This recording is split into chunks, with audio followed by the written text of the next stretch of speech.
Hey guys, how's it going? Hope you're doing well. My name is Crown, and today I'm going to read you some very interesting stories that I hope that you're gonna love. And now, without further ado, let's go!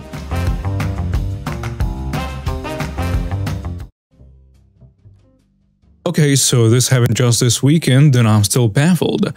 First, a little backstory. I, 26 female, was riding the bus over to see my fiancé, 34 male, and we've recently bought our first place together.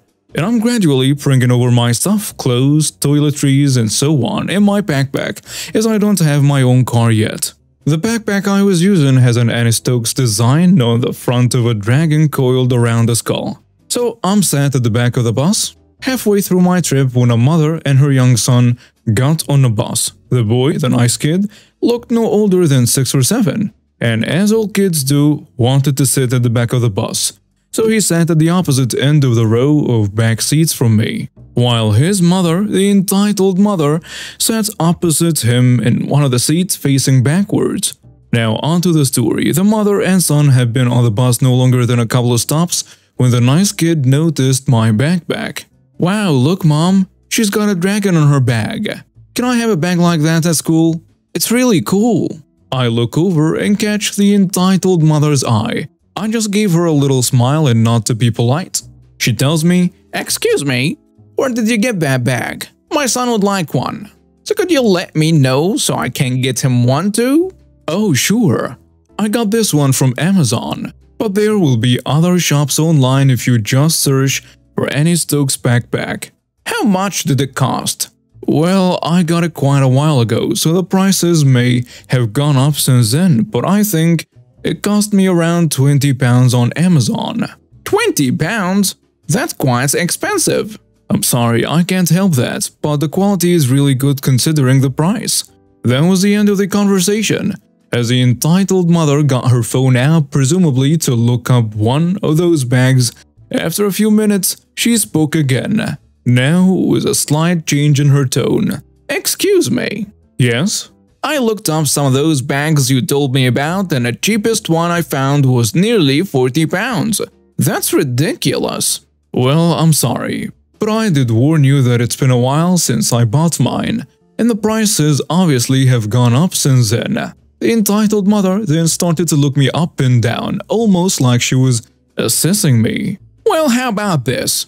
Why don't you give my son your bag, and you can just buy yourself another one, seeing as you have no problem paying for that one."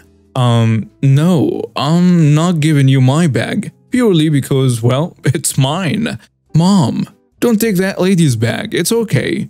I'll save up for one with my pocket money." "Not now, lovey. The grown-ups are talking." She turns back to me. "Just give me the bag, you heard my son.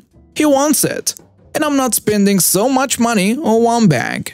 "Again, no, I'm not giving you my bag. It has all my stuff in it." The entitled mother huffs and sits back in her seat. "Sorry, lovey, the mean lady's being selfish and she won't share her bag with you." I roll my eyes and go back to looking out of the window. After a while, the nice kid presses a button to stop the bus at the next stop. Now, something that you need to know. When I'm on the bus, I always keep one arm through one of the arm straps of my backpack in case it falls or someone tries to steal it. So I'm looking out the window, not giving the nice kid and the entitled mother any attention, not wanting to get into another confrontation. And that's when I feel a hard yank on my arm. I immediately know that someone tried to take my bag. I look over and the entitled mother is going to grab my bag again. "What the hell are you doing?" "I'm taking that bag. I gave you a chance to give my son what he wants." "Mom, stop. I just want to go home." "Take your hands off my property or I'm going to get the bus driver and call the police." Everyone on the bus was watching our little match of tug-of-war, and the bus driver had taken notice. He jumped out of his seat and was over at us in a flash. "Ladies, please stop. What's going on?" "She took my son's backpack and is refusing to return it. I want her kicked off this bus and arrested." "That's not true. This is my bag." "She's lying. I bought it for my son for Christmas. It's his favorite." "No, I can prove it's my bag." The entitled mother rolls her eyes and folds her arms. I unzip the top of my backpack and pull out one of my bras. The entitled mother face goes snow white when she realized that she wasn't going to get away with this. Without a word, she spun on her heels, grabbed her son by the arm, and rushed off the bus. I say to the bus driver, "I'm really sorry about that. No problem, we have cameras on the bus. I will notify the depot and have them take note that she's been trying to steal other passengers' positions." The bus driver went back to his seat, started the bus back up again, and everyone finally started to relax. I kept my bag on my lap throughout the rest of the journey and never took my hands off it until I was back home.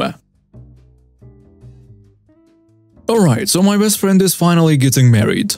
As a best man, I'm way far behind on things such as getting my own formal wear tailored, as I've lost a ton of weight over the past year. Also, being Valentine's Day, the wife and I decided to go to the appointment at the local shop together, before grabbing some wings and beers for happy hour. As I'm standing in the mini fun house of mirrors, with what appears to be a 207-year-old Asian lady controlling my every move, only saying no, anytime I even shift my weight.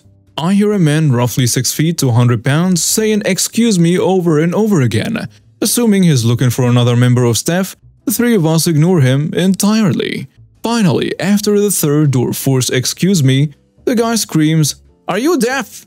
as he grabs my wife's arm and spins her around violently. Now, my wife is 5 foot and about 105 pounds. However, being the daughter of a retired USAF colonel and current agent of the Alphabet Gang and retired Navy lieutenant herself, my wife has years of training in a few schools of martial arts, such as Krav Maga and Taekwondo. As this guy spun her around and towered over her, she elbowed him in a diaphragm and firm but gently pushed him back away from her while stating, "I don't work here, and keep your hands off of me." Having God knows how many needles and such all throughout my inner thigh and nether regions, I wasn't really able to move. So I did the next best thing and attempted to tell the guy to leave my wife alone. Before I could get the words out, however, old boy had decided to charge my wife in a full fighting stance. With nothing else really to do, the wife took a half step back into a stance I'm used to seeing on Saturday mornings as I meander into the basement with a cup of coffee. As the dude draws back a punch, leaning all of his weight into it, wife spins and as she comes back around, the Doc Marten she's wearing connects with the side of the guy's face. Full tread pattern. Unlike in the movies, he didn't go flying through the air spinning. His trajectory immediately changed to that of a crashing airplane. Fully unconscious, dude turned into one of those circular racks of clothing, almost completely disappearing inside. Finally, another member of staff comes running, saying the police are on their way. It took about 3 minutes for the police to arrive, and as they walked in, the dude was just finding his way out of the tangle of expensive dress clothes I thought would be his tomb. With statements from myself, the 2 staff members, and finally cameras, the dude not only found himself with a shattered orbital and a few broken teeth, but he was handcuffed to the gurney as they loaded him into an ambulance. I swear, I can't take her anywhere. So this happened a good 15 years ago, and another story just reminded me of it. To keep it short, 15 years ago and some change, I worked for a local computer programming company that made automation software. Our company got bought out by a bigger national company, and after the dust settled, corporate decided they were going to send a liaison down to our local office to learn how you do things to be a better bridge between offices.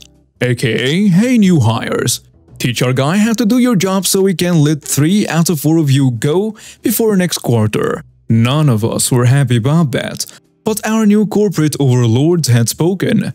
A month or so later, here is our liaison fellow all ready to go. "So show me the interface," he said. Oh, that's when we all stopped, looked at each other, and grinned. For you see, the reason it took us so long to bring new people up to speed is that we didn't configure new projects. Configure in this corporate speak meant go check out the boxes in an interface until it does what you want. No, no, no, no, no, my good friends, we coded everything by hand.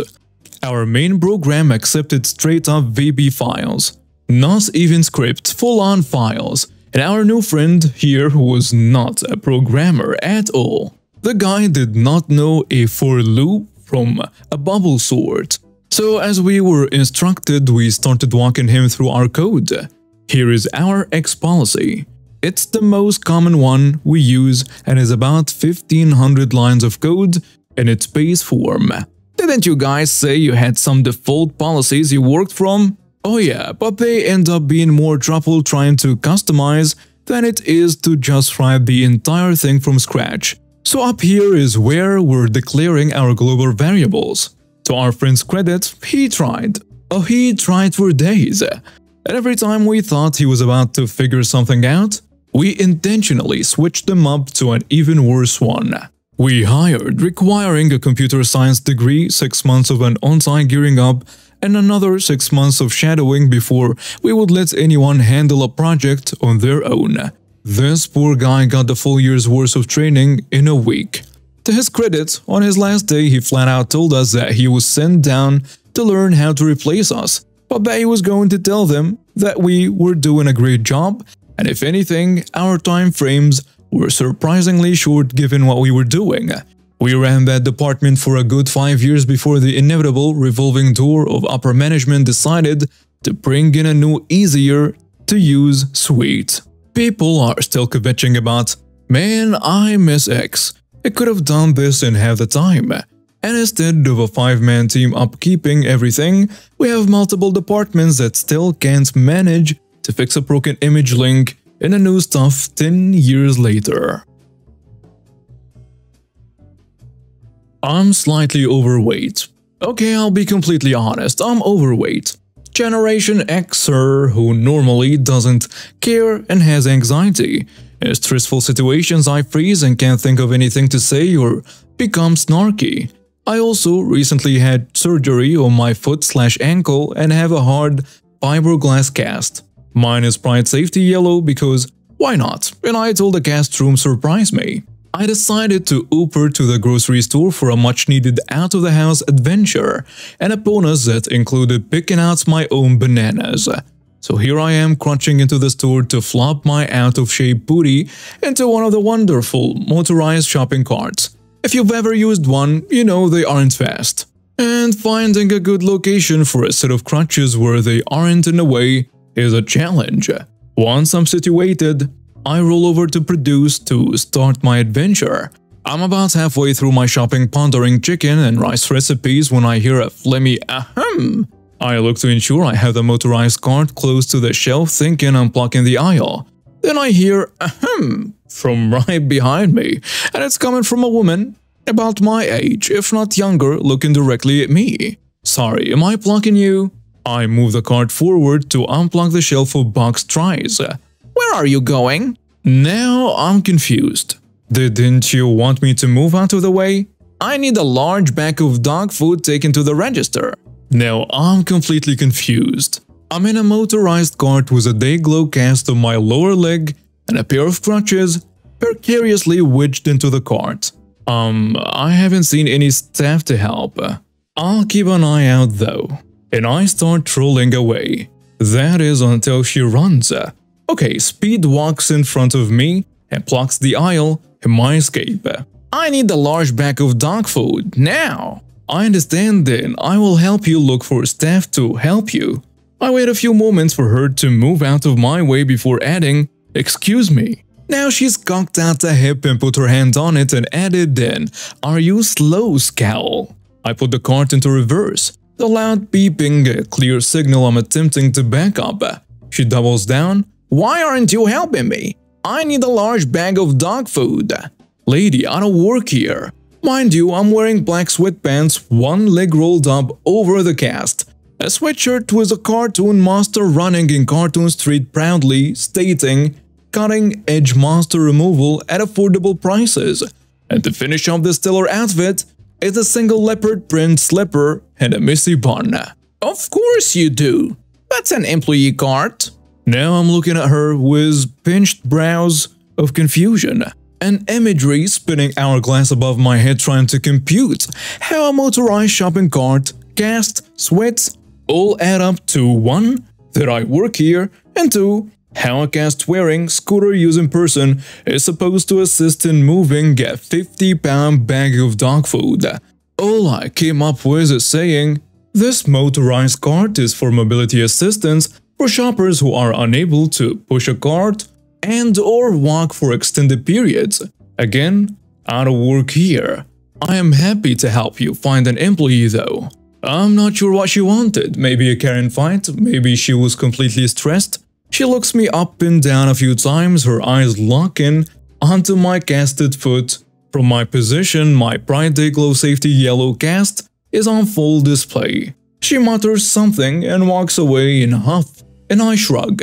My fun time diminished, and I normally don't think of grocery shopping as a grand adventure. But when you've been home for a few weeks doing the medically prescribed rest and elevate while you have your surgical cast on, just going to the mailbox is a grand adventure. But when you've been home for a few weeks doing the medically prescribed rest and elevate while you have your surgical cast on, just going to the mailbox is a grand adventure. I decide to roll over to the in-store coffee shop in hopes coffee will cure me. Yes, this store is one of those bougie stores with a coffee shop inside.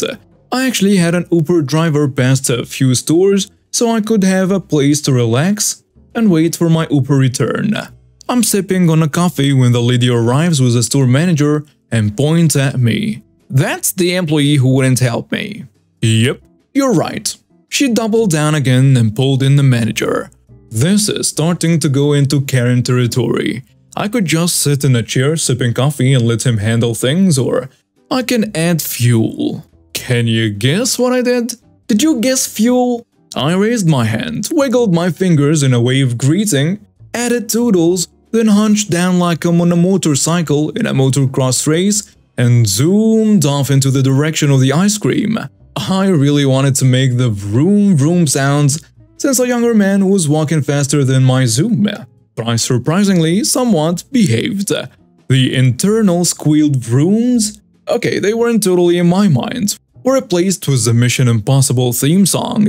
Again, it may not have been totally in my mind, and I may have hummed it all while I did my best to evade detection by Baby Karen. And now we have reached the end of today's stories. Thank you for watching and see you next time.